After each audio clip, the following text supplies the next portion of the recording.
Et bonjour à tous, c'est Isataro, comment allez-vous? Ça fait longtemps, je sais, je ne suis pas régulière dans les vidéos, j'ai pas d'excuses, pardonnez-moi. Alors aujourd'hui, je vais vous faire une vidéo pour les Sagittaires. Avant de commencer la vidéo, j'ai pas médité d'ailleurs, je vais le faire avec vous, comme ça je vais vous montrer comment je médite.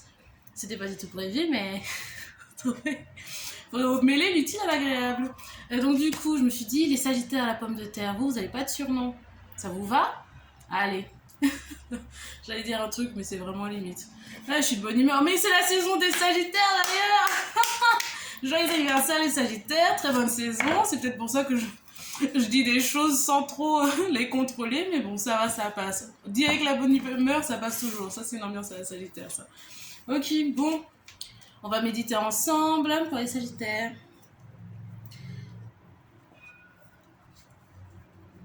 Ouais, ok. J'ai une ambiance très euphorique. Ouais, dès que j'ai allumé, de toute façon, dès que j'ai commencé à enregistrer, j'ai quelque chose de super euphorique. Espérons que ce soit une lecture de cartes qui se passe bien, parce que des fois, les Sagittaires, j'ai des messages un peu pour vous, un peu. Alors, pour les Sagittaires, quel est le message? Ouais, c'est quelqu'un de qui c'est la... Je me demande si c'est pas une personne de qui c'est l'anniversaire aujourd'hui. J'ai entendu merci pour les cadeaux. Ok, quel est le message pour les Sagittaires? Sagittaire. Ouais, il y a quelqu'un de qui c'est l'anniversaire aujourd'hui, qui a une soirée d'anniversaire de prévu, qui a prévu de boire pas mal. J'ai le valet de coupe, le jugement, le roi de denier, le 8 de bâton, le 8 de coupe. Quelqu'un qui a prévu de beaucoup boire aujourd'hui, c'est son anniversaire. C'est bizarre. Je crois que c'est quelqu'un qui va aller en prison bientôt. C'est toujours comme ça. C'est quelqu'un qui va aller en prison bientôt. J'entends parrain de la mafia. Wow. Donc j'ai le jugement et le hiérophant. Quelqu'un qui est au gradé dans la mafia, qui va aller en prison bientôt, qui n'est pas spécialement triste à cette idée, c'est peut-être pas sa première fois, qui fait son anniversaire. C'est quelqu'un qui a beaucoup d'argent, hein. Roi de denier, quelqu'un qui a beaucoup d'argent au placé. Oui, c'est quelqu'un en fait.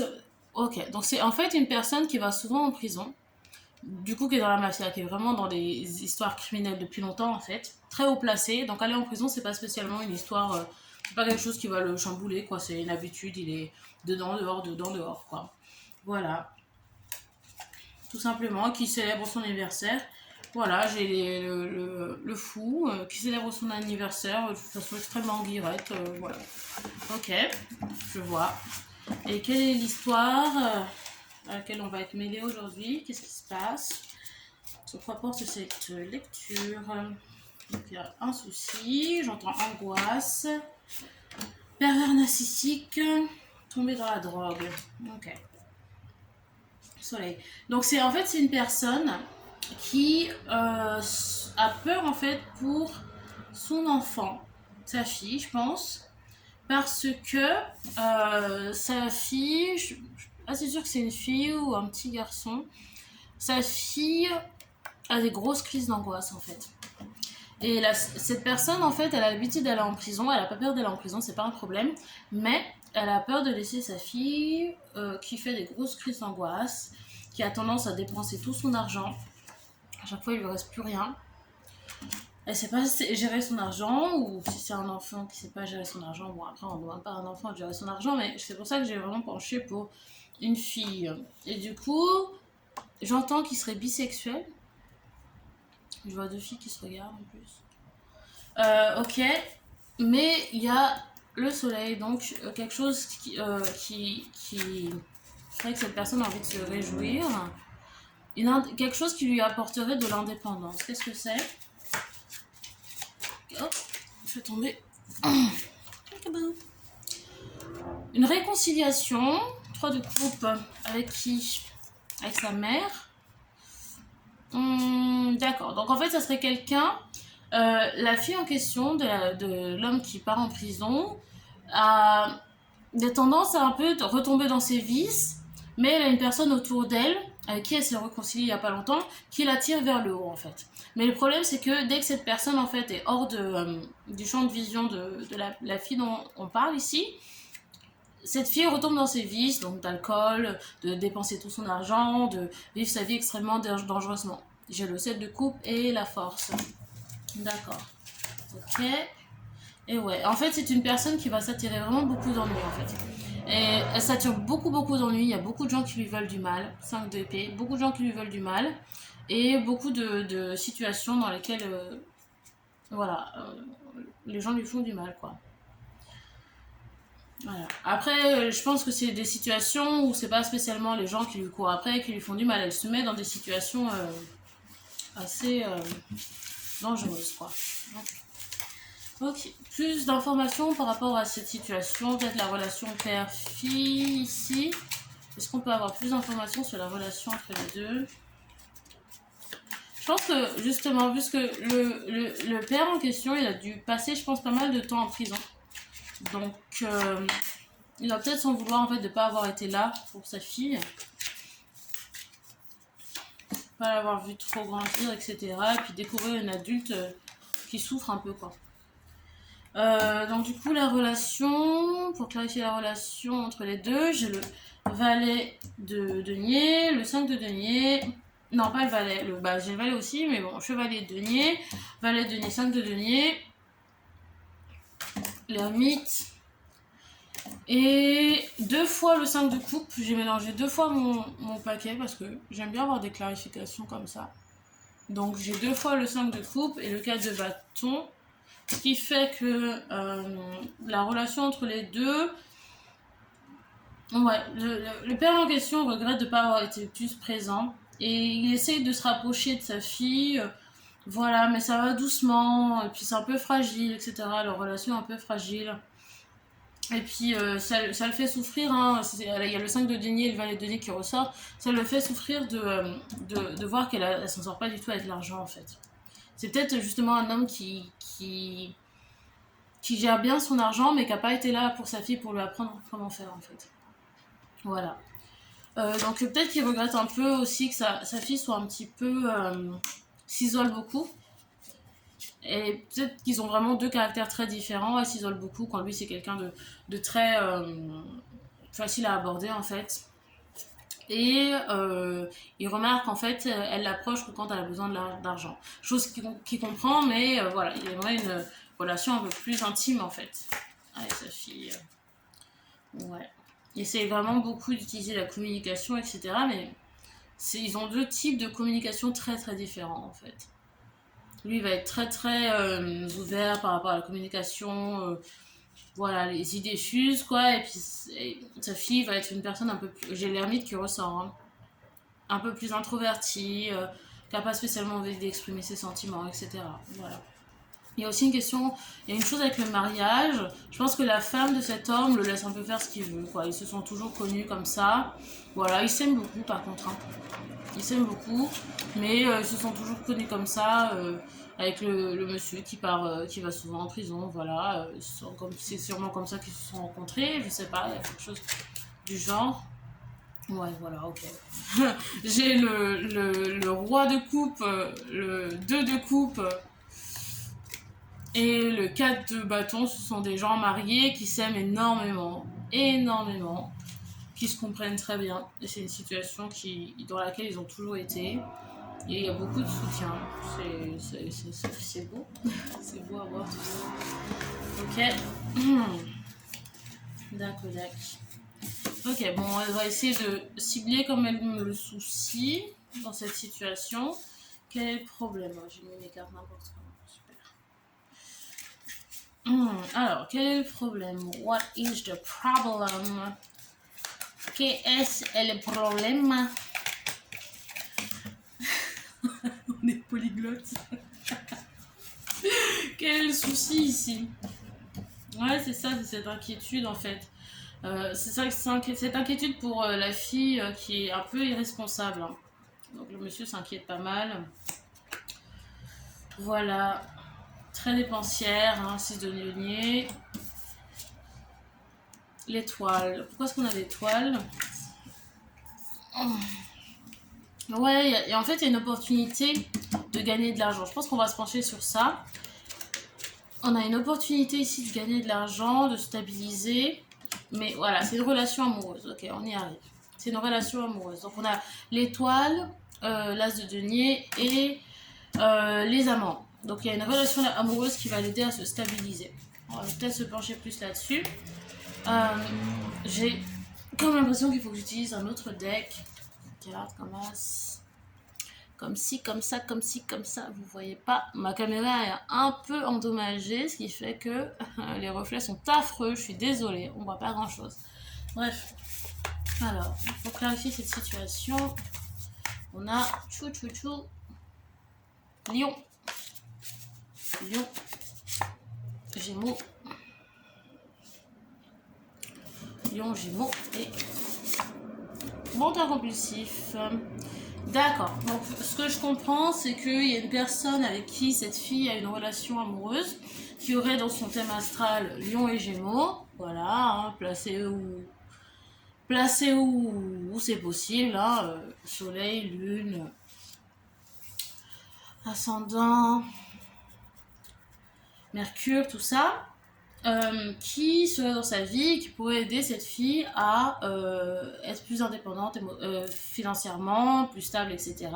Mais il y a des inquiétudes de la part du père parce que cette personne a tendance à pas spécialement dire la vérité. J'ai menteur compulsif. Ok. Mentir sur quoi exactement? Sur quel sujet? Allons-y, hein, on va au fond des choses. Alors, mentir sur quoi? Je préfère prendre mon temps. Ah, ok, donc c'est peut-être une personne qui a tendance à chercher les meilleures situations, quelqu'un d'un peu d'opportuniste, et puis juste en dessous, je t'utilise pour l'argent. On va y arriver, hein. Ouais, on va y arriver tous ensemble. Je t'utilise pour l'argent, on voit rien, je suis désolée. Je t'utilise pour l'argent. Donc le père a peur que cette personne prenne tout son temps pour voir quelle est la situation qui lui apporterait le plus d'argent, où elle serait le plus confortable, etc. Donc, il n'y a pas spécialement de... un côté un peu malhonnête de ce côté-là. Voilà, qui mange un peu à tous les râteliers pour voir où est la meilleure soupe, quoi. Il y en a quoi d'autre? Fortune. Ton corps est absolument magnifique. Ok. Parce que peut-être que cette personne a toujours l'occasion de se mettre avec des gens qui ont beaucoup d'argent et qui sont physiquement très bien. Donc voilà. Elle fait pique-nique douille, quoi. Elle choisit, machin. Mais je pense qu'il y a des sentiments peut-être un peu forts, hein, dans cette relation. J'ai la carte je t'aime. Ok, bon, bah on va peut-être se pencher sur cette personne en question. Que dire de cette personne en question? Alors, que dire de cette personne? Je vais mélanger un peu mes cartes. Je sais toujours pas mélanger mes cartes de façon un peu pro. Ne me jugez pas, s'il vous plaît. On va y arriver. Allez. Surtout que maintenant j'ai mélangé les deux decks. C'est pas évident, hein. Ça fait beaucoup de cartes. Hein. Bah 150, 140, je sais plus. Ça fait beaucoup de cartes. On va y arriver. On va y arriver.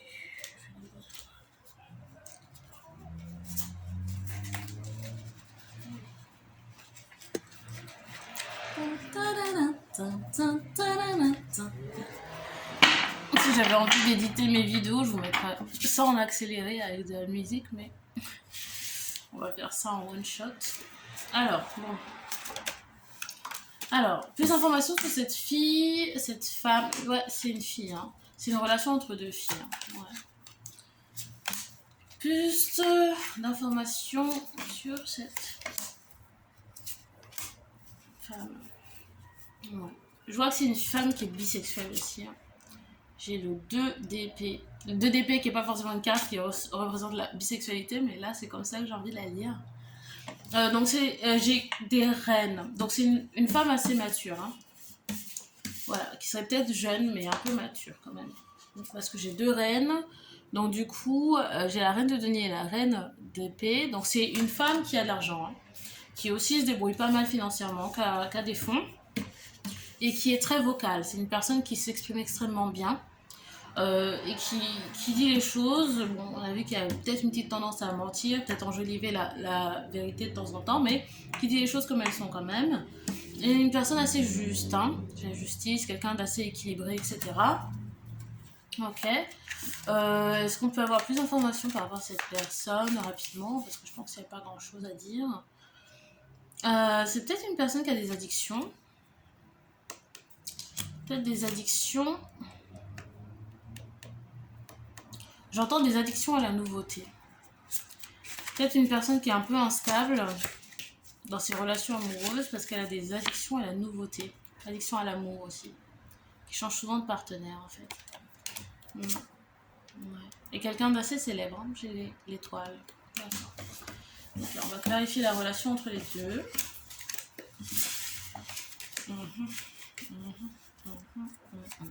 Quelle est la relation entre les deux personnes du coup? Comment est-ce qu'on pourrait qualifier? Oh là là, j'ai trop de cartes. C'est trop. On recommence. Comment est-ce qu'on pourrait qualifier la relation entre les deux femmes en question? Ok. Il y a un peu de tout. Il y a un peu de tout. J'ai quoi au bottom? J'ai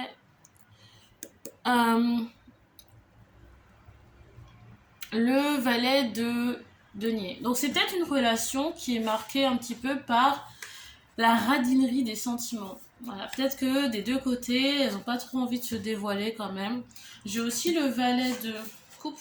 Donc je pense que c'est une relation qui est vraiment à ses débuts, quoi. Mais j'ai aussi la reine de coupe. Donc je pense que ce sont des émotions. Au niveau émotionnel, c'est très fort. Je pense que j'ai la reine de coupe et l'as de coupe. Donc au niveau émotionnel, c'est vraiment des sentiments sincères, très forts.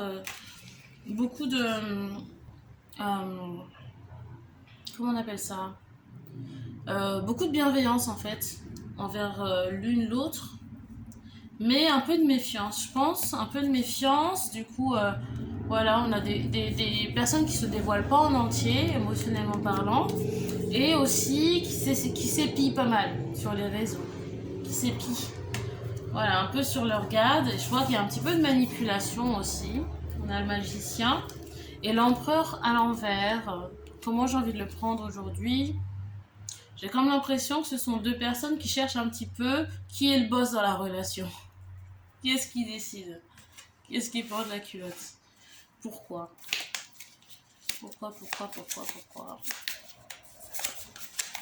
Pourquoi? Ouais, parce que je pense que ce sont des personnes qui ont des très fortes personnalités. Ouais, c'est juste des personnalités qui clashent, je pense.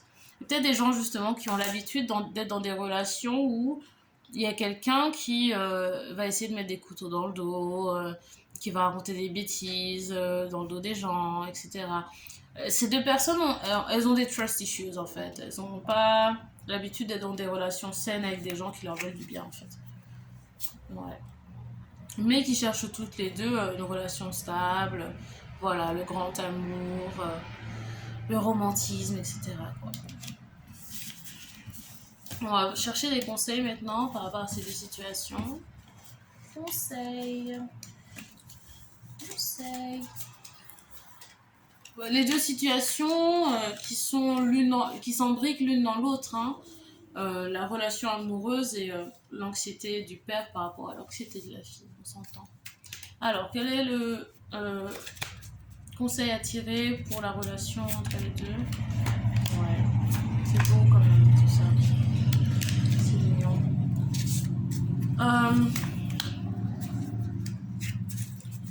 Ok. D'accord. Oh. Alors, le conseil, je pense que c'est une relation vraiment qui, émotionnellement, a beaucoup apporté aux deux personnes en question. Donc, il faut vraiment se concentrer sur les sentiments ressentis entre les deux. Et aussi pas mal s'accrocher. D'habitude, j'utilise jamais le terme s'accrocher dans un sens qui est positif, mais ici, je pense que les deux sont appelés à s'accrocher en fait à cette relation parce qu'elle vaut le coup en fait. Mais des deux côtés, on a des personnes extrêmement méfiantes qui n'ont pas spécialement envie de donner leur confiance et se faire avoir. Ensuite, on a le 9 de denier. Je pense que ça appelle les deux personnes à être généreuses en fait, l'une envers l'autre. Parce qu'il n'y a pas de raison en fait de s'inquiéter, il n'y a pas de raison de s'inquiéter, il n'y a pas de raison de s'en faire, de ne pas faire confiance, etc. Voilà, je pense que c'est un appel à vraiment se donner à 100% dans cette relation en fait. Voilà, et ensuite j'ai la reine de bâton, quand j'ai vu ça je vais où. Je pense que c'est un appel à vraiment profiter un maximum du début de cette relation, notamment pour s'adonner à des plaisirs charnels qui ont l'air pas mal dans cette relation. Voilà. On va chercher une dernière petite carte, peut-être deux petites cartes encore pour terminer. Bah, on a encore la carte ton corps est absolument magnifique. Donc je pense qu'il y a vraiment une alchimie, un désir mutuel physique. Et quoi d'autre? J'ai mis un peu de tout mélangé. Et quoi d'autre? Travail illégal. Bon, ouais, c'est ce que j'ai vu. Il y avait une ambiance un petit peu mafieuse. Travail un peu... Voilà, ça pourrait être très bien juste du travail au black, hein, mais je pense qu'il y a peut-être des activités un petit peu sous le manteau. Et j'ai une autre carte, je relis nos messages. Donc je pense que c'est peut-être deux personnes qui sont un peu dans une période de froid, parce qu'elles sont très méfiantes les deux. Du coup, il faudrait pas laisser cette relation, je pense, mourir juste par peur d'être blessé, je pense. Il faut être un peu courageux. J'ai pas vu le valet de bâton, mais je le prends comme ça. Il faut être un peu courageux et faire confiance parce que c'est de très bon augure cette relation. Et un conseil pour le papa inquiet. Je pense que c'est peut-être un appel aussi pour le père à se détendre aussi parce que justement la situation se passe bien. Il peut partir tranquille, je pense. Ouais. C'est un homme qui n'est pas spécialement anxieux, mais depuis qu'il s'inquiète pour sa fille, il développe des troubles d'anxiété, quoi. Voilà. D'habitude, je pense que c'est un homme qui fait les choses vraiment, pas sans réfléchir, mais qui se lance dans les choses, quoi. Qui a vraiment rien qui le retient, mais cette fois-ci, voilà, il a peur pour sa fille, hein, ça lui donne beaucoup d'anxiété. Voilà, donc je pense qu'il a appelé à lui aussi se détendre, voilà. C'est peut-être une personne qui a mis sa sexualité aussi de côté, il est appelé à se replonger dedans, quoi. Et j'ai aussi la roue de la fortune. Pourquoi? Voilà. Ouais, parce que tout est de bon augure en fait. Tout est de bon augure, il y a du bon karma, il y a de l'argent qui arrive, tout se passe bien, quoi. Voilà. Voilà. Et c'est aussi un appel à... Peut-être cet homme devrait verbaliser son anxiété, ses peurs, si c'est pas à sa fille directement ou à sa femme. Voilà, peut-être à quelqu'un, un ami, personne qui serait psychologue, thérapeute, voilà. Le verbaliser, l'écrire, le dire à quelqu'un, ça ferait du bien aussi de vraiment mettre les mots sur ce qui lui fait peur, quoi. Voilà, c'est la lecture sagittaire la plus positive que j'ai eue depuis que je fais des lectures pour les sagittaires. Voilà, j'espère en tout cas que ça vous a parlé. N'hésitez pas à liker la vidéo, laissez en commentaire votre ressenti de cette vidéo, si ça vous a touché ou pas, si ça vous a parlé ou pas. N'oubliez pas de vous abonner et puis on se voit très bientôt, très bientôt, très vite les sagittaires pour une autre lecture. C'était Elisa Tarot. Au revoir et bon anniversaire.